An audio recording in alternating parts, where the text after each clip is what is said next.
Hello everyone, cooking with Armina রান্নাঘরে আপনাদের সকলকে ওয়েলকাম জানাচ্ছি। আজ আমি আপনাদের সঙ্গে শেয়ার করব আফগানি বিরিয়ানি। এই বিরিয়ানিটা একদমই ডিফারেন্ট একটি বিরিয়ানি। এই বিরিয়ানিটা খেতে খুবই সুস্বাদু আর জুসি হয়। নতুন বন্ধুদের ওয়েলকাম জানিয়ে আর পুরনো বন্ধুদের পাশে থাকার জন্য ধন্যবাদ জানিয়ে শুরু করছি আমার আজকের এই রেসিপিটি। সবার প্রথমে বিরিয়ানিটা বানাবার জন্য আমি এখানে হাফ কাপ পেঁয়াজ নিয়ে নিয়েছি, আর নিয়েছি 3টে কাঁচা লঙ্কা, অল্প একটু পুদিনা পাতা আর ধনে পাতা। ধনে পাতার পরিমাণটা আমি এখানে একটু বেশি ব্যবহার করেছি।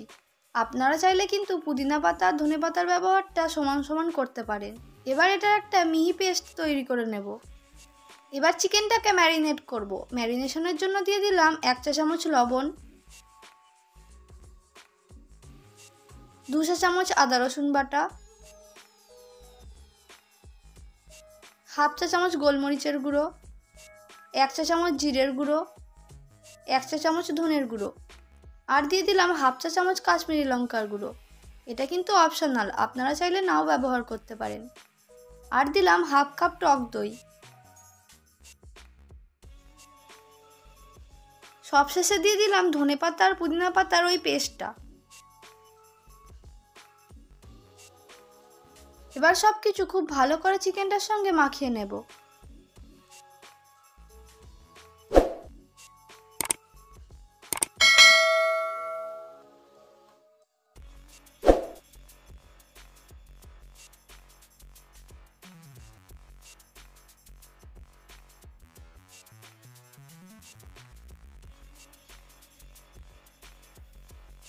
চিকেনটা খুব ভালোভাবে ম্যারিনেট করা হয়ে গেলে আধ ঘন্টার জন্য চিকেনটা ম্যারিনেশনের জন্য রেখে দেব। তবে আপনাদের হাতে যদি সময় বেশি থাকে তাহলে এটা 1 ঘন্টার মতো রেখে দেবেন। যত বেশি সময় ধরে চিকেনটা ম্যারিনেট করে রাখা হবে, চিকেনটা খেতে ততই জুসি আর নরম হবে। বিরিয়ানি বানাবার জন্য আমি এখানে 500 গ্রাম বাসমতি চাল নিয়ে নিয়েছি। চালটা খুব ভালো করে ধুয়ে পরিষ্কার করে নিয়েছি। চালটাকে আমি আধ ঘন্টার জন্য ভিজিয়ে রাখবো। আধ ঘন্টা পর একটা হাঁড়ির মধ্যে আমি জল গরম করতে দিলাম। ওই জলের মধ্যে দিয়ে দিলাম 1 চা চামচ গোটা জিরে আর হাফ চা চামচ গোলমরিচ। এবার ঢাকা দিয়ে 5 মিনিটের জন্য জলটা গরম করে নেব। জলটা গরম হয়ে গেলে এর মধ্যে ভিজিয়ে রাখা চালটা দিয়ে দেব।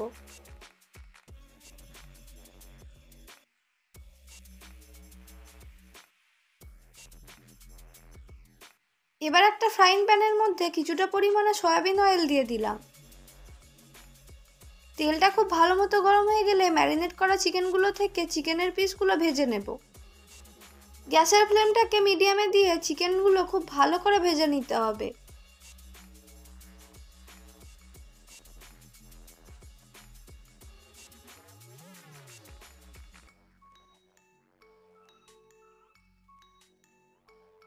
চিকেনের এক দিকটা ভাজা হয়ে গেছে, এবার উল্টে অন্য দিকটাও ভেজে নিতে হবে। গ্যাসের ফ্লেমটাকে খুব বেশি হাই দিয়ে রাখা যাবে না, তাহলে কিন্তু চিকেনের ওপরটা পুড়ে যাবে আর ভেতরটা কাঁচা থেকে যাবে।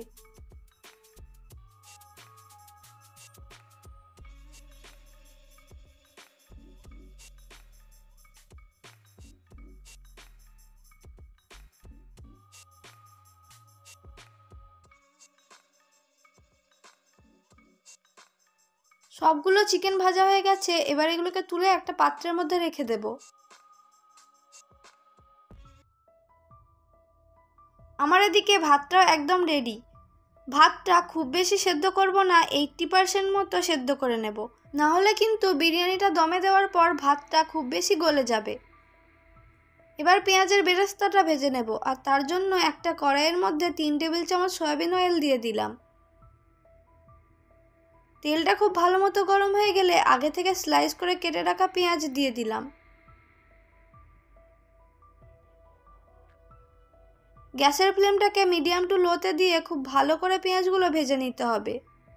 আর পেঁয়াজটা কাটার পর অবশ্যই কিন্তু জলটা ঝরিয়ে নেবেন, না হলে কিন্তু বেরেস্তাটা ভালো হবে না। পেঁয়াজটা ভাজা হয়ে গেছে, এবার এর মধ্যে থেকে অল্প একটু পেঁয়াজ তুলে নিলাম। আর বাকি পেঁয়াজটুকু একটু ভালো করে ভেজে নিয়ে ম্যারিনেট করা চিকেনের যে গ্রেভিটা আছে সেটা দিয়ে দিলাম।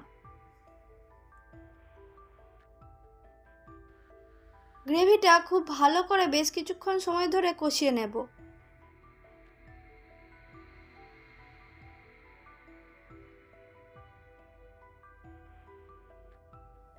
দেখুন গ্রেভিটা খুব ভালোভাবে কষানো হয়ে গেছে আর গ্রেভিটা থেকে তেলও বেরিয়ে এসেছে।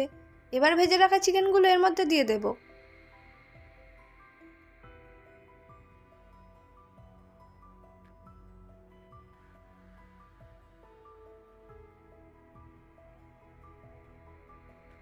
এবার বেশ কিছুক্ষণ সময় ধরে চিকেনটার সঙ্গে গ্রেভিটা কষিয়ে নেব।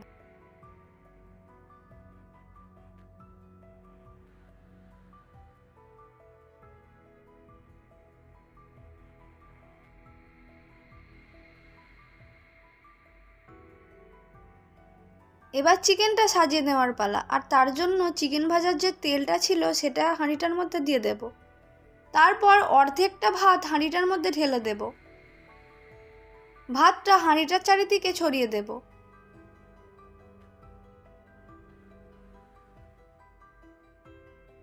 এবার এর মধ্যে 1 চা চামচ লবণ দিয়ে দিলাম আর দিলাম 1 চা চামচ চিনি। এরপর পুরো চিকেনটাই আমি এর মধ্যে দিয়ে দেব। প্রথমে একটা একটা চিকেন ওর উপর বসিয়ে দেব, তারপর চিকেনের গ্রেভিটা ঢেলে দেব। এরপর বাকি ভাতটুকু এর মধ্যে দিয়ে দেব। তারপর আবারও ভাতটা হাঁড়িটার চারিদিকে ছড়িয়ে দেব।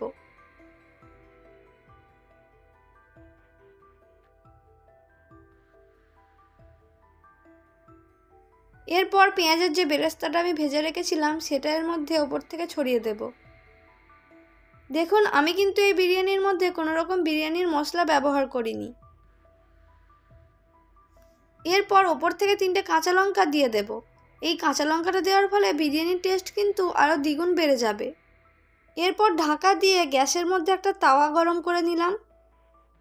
তারপর তাওয়ার ওপরে হাঁড়িটা বসিয়ে আধ ঘন্টার জন্য দমে দিয়ে রাখবো। আর এই সময় গ্যাসের ফ্লেমটাকে অবশ্যই মিডিয়াম টু লোতে দিয়ে রাখবেন, নাহলে কিন্তু বিরিয়ানির তলাটা পুড়ে যেতে পারে। দেখুন বিরিয়ানি কিন্তু একদম রেডি, আর বিরিয়ানিটা একদম ঝরঝরে হয়েছে।